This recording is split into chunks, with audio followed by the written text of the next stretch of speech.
Beleza, pessoal? Começando aqui mais um vídeo da série Coleção de Mangás. Esse será o 4.2, o nosso último vídeo da série, beleza, pessoal? Então vamos lá, dessa vez eu mostrarei a terceira estante, a última parte da terceira estante. Vamos dar uma olhada nela?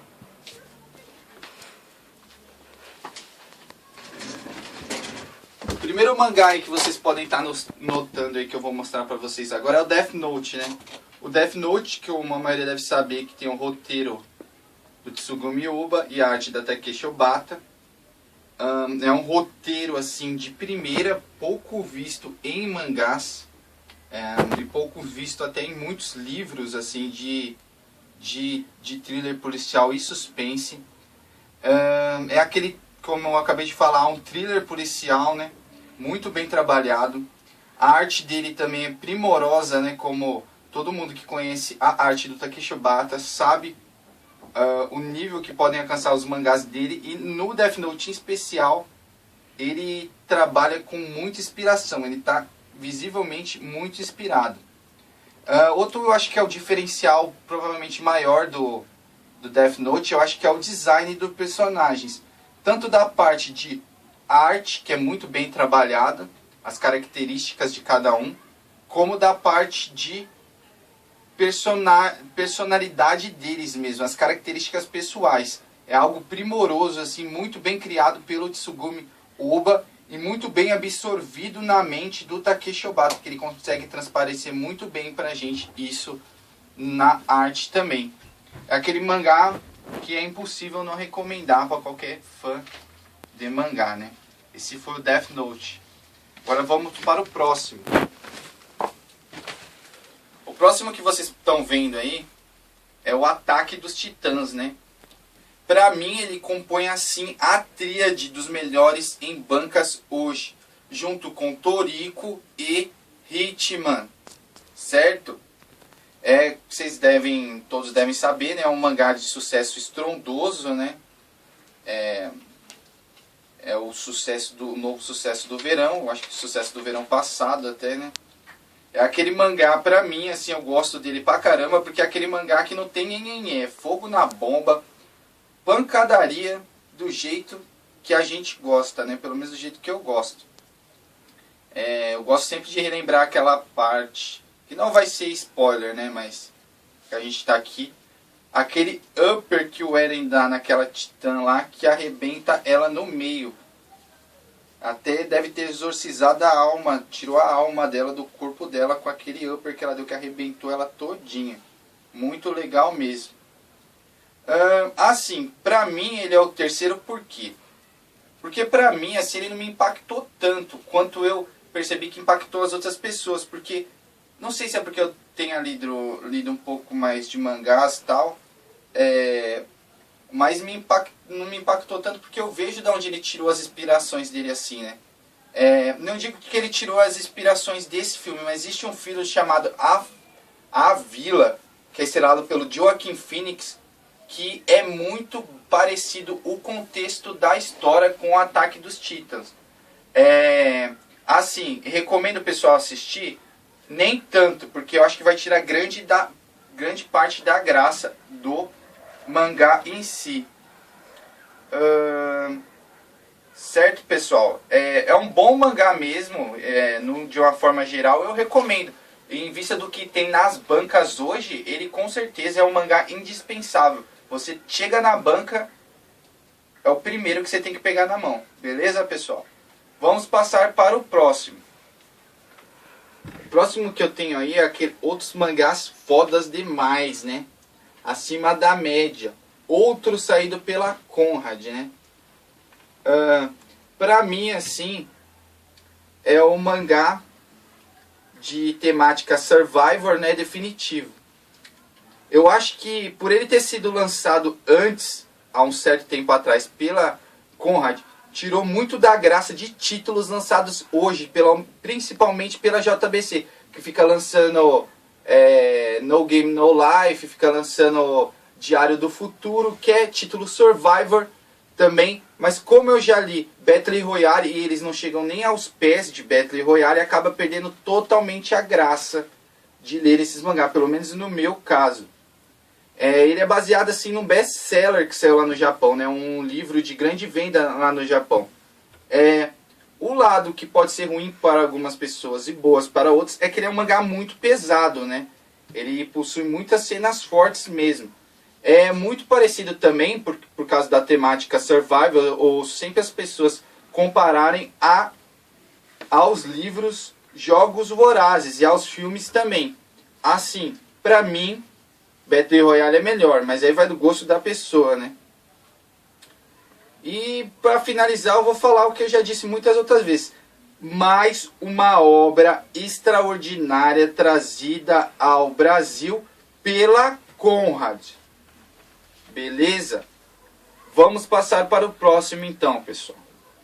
Aí a gente tem o Monster, que é de um ótimo autor, o Naoki Urasawa.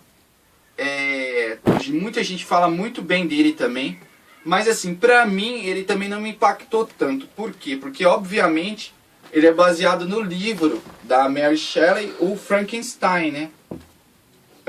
Assim, como eu já tinha lido o livro, e o livro é bem melhor que a série, embora o Naoki Urasawa seja um ótimo roteirista, eu acho que não se compara. Mas de uma forma geral é um mangá muito bom, recomendo para todo mundo. Do lado a gente tem uma outra obra do Naoki Urasawa também, o 28th Century Boys. Esse sim pra mim foi um mangá assim, que me impactou um pouco mais do que o Monster, porque é um mangá muito bom, com uma trama muito bem trabalhada. Todo mundo que conhece o trabalho do Naoki Urasawa sabe também o potencial dele para desenvolver um roteiro muito bem trabalhado. E assim, aquele mangá bem legal que possui aquelas teorias das conspiração, né? Trabalha muito também com sociedades secretas, tal, sabe, aquele tom de suspense, muito legal mesmo. Eu gosto muito de 28th Century Boys. Recomendo também, para quem curte esse gênero é indispensável. Agora vamos passar para o próximo, na prateleira de baixo. Aí a gente tem Uzumaki, a Espiral do Terror, se eu não me engano. Talvez seja o melhor mangá de terror já lançado no Brasil. Terror, muito provavelmente. Eu acho um mangá indispensável para quem curte o gênero terror. Não só quem é fã de mangás, mas quem é fã de terror em geral. Uzumaki é muito bom mesmo. Outros daqueles magistrais lançados pela Conrad, né? Ele possui só 3 volumes e encerra nesses 3 volumes, mas é muito legal. Do lado a gente tem o Prophecy, que foi um título lançado há pouco tempo pela JBC. Pelo lado bom, é um título que ela mesma admite que foi numa época que ela estava tentando diversificar os títulos dela. É um bom mangá? Mas se você for comparar com outros grandes mangás lançados no Brasil, por exemplo, o Uzumaki, que está do lado dele, eu acho sem comparação. Eu vi muita gente citando sobre as minhas críticas à JBC, citando o Prophecy, citando o Green Blood, que eu vou falar mais à frente. Não que eles não sejam bons mangás, mas eu acho que não se compara a outros títulos. Como eu já disse, Prophecy não chega aos pés, por exemplo, de Uzumaki, a Espiral do Terror. É uma tentativa boa, mas mais um fracasso da JBC. Do lado, a gente tem o Basilisk, que esse sim é um acerto. É um ótimo mangá. Também assisti o anime, e o anime é muito foda. Se eu não me engano, primeiro saiu o anime e o mangá é baseado no anime, ao contrário. É daquele mangá que tem aquela pancadaria boa e progressão agressiva e muito dinâmica também. Assim, ele tem aquelas pitadas de romance, o que no fundo acaba sendo inserido assim para acabar atraindo um público maior. Aí o pessoal compara muito a Romeu e Julieta. Assim, velho, se o Romeu e Julieta tivesse tanta pancadaria da hora assim, velho, eu ia ler ele todo dia. Tranquilo, pessoal? Então vamos passar para o mangá do lado, Termai Homai. também naquela mesma época da JBC tentar diversificar seus títulos. Esse sim, um ótimo título, um acerto. Eu li o 1 e o 2, como vocês podem notar aí. Assim, eu achei engraçadíssimo. É uma temática diferente e abordada assim de uma forma magistral pela autora mesmo. Eu recomendo quem quer dar umas boas risadas lerem Termai Romai. Certo, pessoal? Vamos passar para o lado. Aí nós entramos de novo naqueles mundo das trevas, né? Onde as trevas moram no Brasil. O Nimbo e os Vermes do Inferno. Mais uma obra de Hideshi Ino, que já citei outra obra dele no vídeo anterior. Saiu por uma editora diferenciada, a editora Zarabatana, que ela lançou alguns títulos aí de terror, mas acabou saindo do mercado. É aquele mangá que, assim, para quem curte doideira, para quem curte terror, e ele não é exatamente terror, ele é grotesco. Ele é ali, aquele mistura terror grotesco. É para quem gosta, para quem quer ver algo de diferente, O Nimbo e os Vermes do Inferno. É aquele mangá para um público restrito, mas para mim é um mangá da hora. Do lado, a gente tem um mangá aí que é uma coleção séria, assim, que eu já estou há anos tentando fazer. Só que o preço não tá lá essas coisas, então eu tenho do 1 ao 10 só por enquanto. Mas já li a série completa. Assim, descrevendo o Lobo Solitário, mangá foda. Eu acho que ele é mais que um mangá. Ele trabalha muito na cabeça da gente a ideologia de vida do povo japonês, principalmente uma época um pouco mais antiga da ideologia da mente do povo japonês, assim. Talvez seja com o objetivo de fazer isso mesmo até mesmo no Japão, sabe? Trabalhar um pouco a ideologia antiga na mente do povo japonês de hoje e também para o povo ocidental que nem a gente, né? Ele trabalha muito assim o cotidiano do povo japonês daquela época lá. Assim, o mangá ele tem uma progressão excepcional. Pra mim, assim, é um dos melhores que eu já li. Eu lembro que eu comecei a ler porque o Stan Lee, né, como todo mundo sabe, o grande autor lá da Marvel, sempre citou ele, né, pela dinâmica, assim, que foi algo que ele nunca tinha visto antes, na época quando saiu o Lobo Solitário, né. E aí eu comecei a ler e realmente, no começo, assim, é meio difícil pra gente ler, porque é uma outra dinâmica, né, dos mangás que a gente está acostumado hoje em dia, porque ele já saiu faz um bom tempo, né, saiu nos anos 70. Mas quem começa a ler e tem tenacidade para continuar lendo, acaba se apaixonando por Lobo Solitário mesmo. Ito Ogami, o personagem principal, é um cara excepcional, muito bem trabalhado mesmo pelo autor roteirista da série.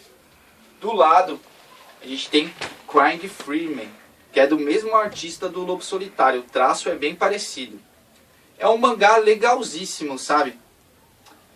Assim, o que eu poderia falar dele assim é que é um mangá bem legal mesmo. E que vocês deveriam ler. Do lado a gente tem MPD Psycho. É assim, o MPD Psycho, a primeira vez que eu peguei o MPD Psycho na mão, foi bem impactante, assim, sabe? Eu não recomendo muito pra gente de mente fraca, não. O roteiro é bem previsível. É mais um daquele resquício da Panini que não existe mais, que eu sempre cito, daquela Panini ousada. É um mangá excelente, pelo menos do meu gosto. Aquele mangá com uma temática bem forte, muito forte mesmo. O primeiro volume, principalmente. Assim, o único problema dele assim é que acontece o que acaba acontecendo em alguns outros mangás. Ele acaba perdendo os eixos nos últimos volumes. Mas para quem curte aqueles mangás fora da casinha, esse mangá é a obra definitiva assim que já saiu no gênero no Brasil. Certo, pessoal? Do lado a gente tem Trigun, que é um mangá ótimo. É muito difícil ver as pessoas citarem eles, mas é um mangá pra mim muito legal mesmo. É aquele mangá que você passa horas lendo sem se fatigar, sabe? Eu acho que ele é aquele mangá definitivo daquela temática pós-apocalíptica, sabe? E deserta. É muito legal, que é tipo aquele... Pra mim, assim, casou muito bem, que é um faroeste meio alienígena com steampunk, num universo steampunk. É muito legal mesmo. É uma obra magnífica desenvolvida pelo Suehiro Nagitao. Pra mim, por exemplo, foi muito mais do que ler um mangá. Foi uma lição de vida ler Trigun do primeiro capítulo até o último. Agora a gente vai passar para a prateleira de baixo, uma série nova aí, Green Blood. É mais uma daquela tentativa da JBC de lançar títulos diferenciados. É um mangá legal? É, assim como o Prophecy. Mas eu acho que não cabe comparação com ele com outros títulos, como por exemplo Trigun. Assim, embora pareça faroeste, né, assim mesmo como a JBC na época do lançamento, ela citou que não era faroeste, né, era algo mais parecido assim com gangues de Nova York. E eu acho que pra mim, pelo menos, foi esse o principal erro dela.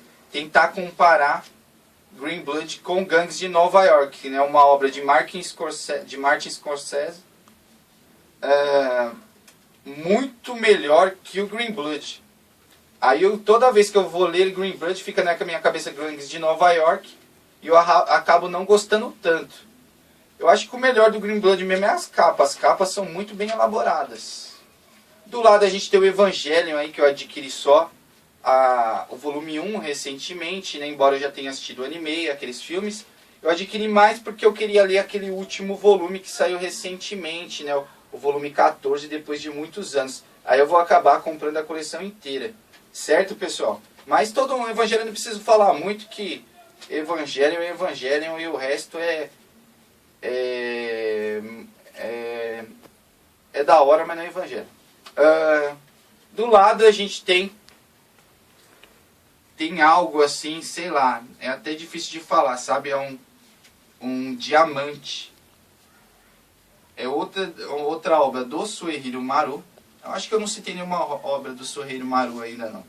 O Suehiro Maru é aquele cara que, assim como Hideshi Ino, foi símbolo de um expoente do mangá japonês, o terror grotesco. Assim, junto com outros dois mangás, o Eroguru e o Vampiro Kiri, eles fazem parte de uma coleção magnífica e totalmente única lançada no Brasil pela Conrad. É aquele mangá de uma temática extremamente forte e para pessoas apenas com gosto muito apurado. Mas pra mim, é que nem eu falei, é um diamante, puro diamante. Beleza, pessoal? Então, estou encerrando a minha coleção por aí. Eu queria agradecer a todos, né, que apoiaram a série. Queria dizer também que considero todos que assistiram, curtiram e comentaram a série como verdadeiros amigos. Todos que curtem mangás e afins são amigos, ideológicos pelo menos. Assim, eu tinha plano assim de em um futuro, talvez, né, lançar uma série debatendo e falando um pouquinho mais sobre mangás, né? Mas é uma coisa muito difícil, assim, né? Porque eu trabalho, estudo. Recentemente eu arrumei outro emprego, eu tô com 2 empregos agora. Mas vocês sabem que fazer essa série pra mim foi um verdadeiro prazer, né? E para grandes prazeres na vida a gente sempre arruma um tempinho, né? Mais uma vez, obrigado a todos pelas visualizações. Se puderem ou tiverem grupos nas redes sociais, se for de interesse também, compartilhem o vídeo. Dependendo do alcance das visualizações, quem sabe um dia a gente poderá voltar a nos encontrar novamente, debatendo e falando um pouco mais sobre mangás. Certo? Até a próxima!